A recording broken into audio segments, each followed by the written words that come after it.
اسم فاعل ایک ایسا اسم ہوتا ہے جو کسی کام کرنے والے شخص کو ظاہر کرتا ہے.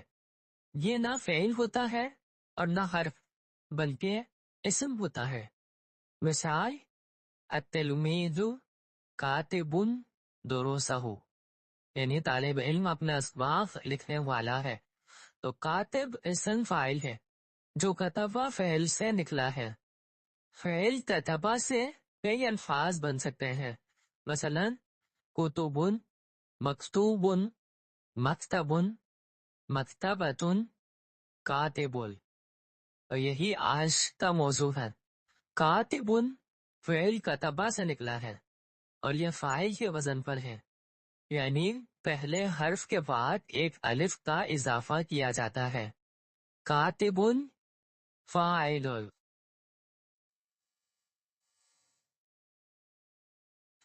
اسم فاعل بنانے کے دو طریقے ہیں. اگر فعل ثلاثی یعنی 3 حرفی ہو تو اسم فاعل کے وزن پر آتا ہے.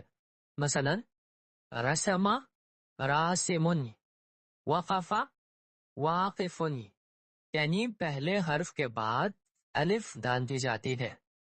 اگر فعل غیر ثلاثی ہے یعنی 3 سے زیادہ حروف والا ہو تو فائدہ یہ ہے کہ فعل مضارع کے حرف مضارعہ کو میم مضموم یعنی میم پیش سے بدل دیا جاتا ہے اور ما قبل آخری حرف کے اسے زیر دیا جاتا ہے.